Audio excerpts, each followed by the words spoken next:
Pour cette 6e édition des Universités de la coordination en santé, nous avons reçu plus de 50 projets portés par des équipes engagées. Parmi eux, 10 projets ont été présélectionnés pour une mise en lumière au travers d'ateliers et d'interviews. 6 projets ont reçu un trophée. Chaque projet témoigne de la richesse des dynamiques locales, du travail collectif et des liens créés entre chaque acteur pour répondre aux besoins de la population. Ces témoignages donnent la parole à celles et ceux qui font vivre la coordination en santé au quotidien.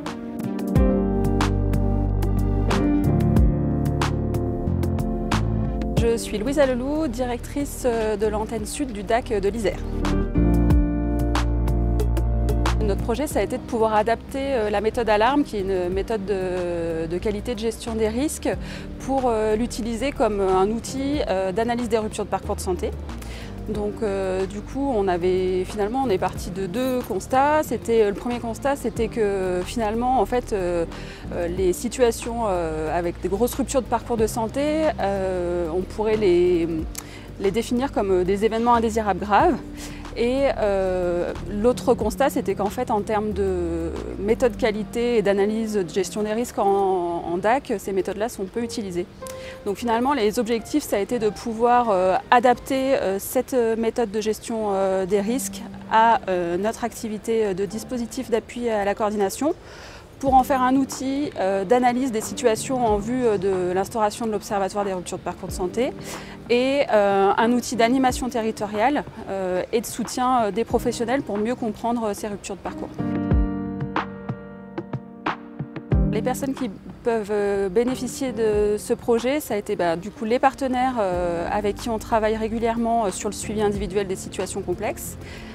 Ça bénéficie aussi en interne aux équipes du DAC pour mieux comprendre les situations de rupture de parcours de santé. Et in fine, bien sûr, ça bénéficie aux patients et à sa prise en charge. En fait, l'idée, ça a été d'optimiser finalement le travail qu'on fait en termes de suivi individuel des patients pour que finalement, ils bénéficient à un plus grand nombre de personnes sur le territoire.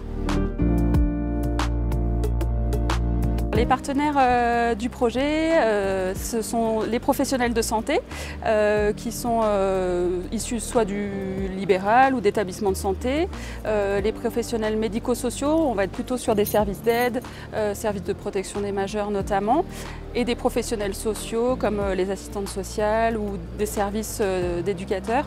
En fait, finalement, ce projet s'adresse à tous nos partenaires avec qui on est en lien sur des situations complexes individuelles.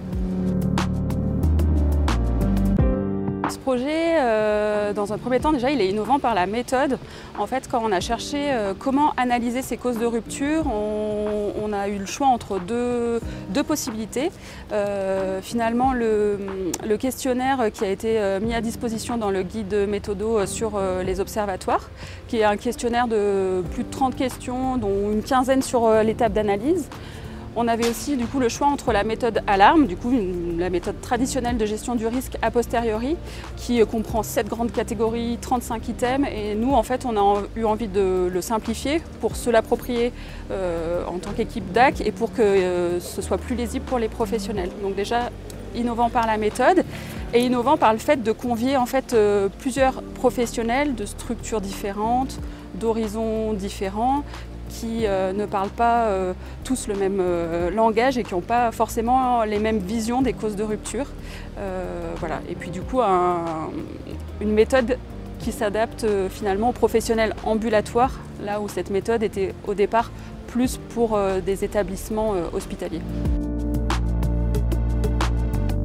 La première perspective, c'est d'aller plus loin sur les outils. Finalement, de se dire qu'aujourd'hui, on a fait une expérimentation, mais on a besoin d'approfondir la question du plan d'action. Le deuxième point, du coup, c'est sur la clarification de la gouvernance. En fait, notre projet, ça a été de pouvoir mettre en avant les causes de rupture et derrière de mettre en place des actions concrètes d'amélioration. Et pour ça, on a besoin d'associer des directions d'établissement et aussi des autorités publiques comme l'ARS et la CEPAM. Et tout ça pour qu'on puisse gagner en légitimité sur le suivi du plan d'action que nous travaillons avec nos partenaires. Une des autres perspectives, c'est de pouvoir impliquer au mieux les équipes de terrain DAC dans cette dynamique, notamment par les remontées des situations à analyser. Et la dernière perspective, c'est de pouvoir s'articuler au mieux avec les autres observatoires qui existent sur notre territoire ou qui seront amenés à exister.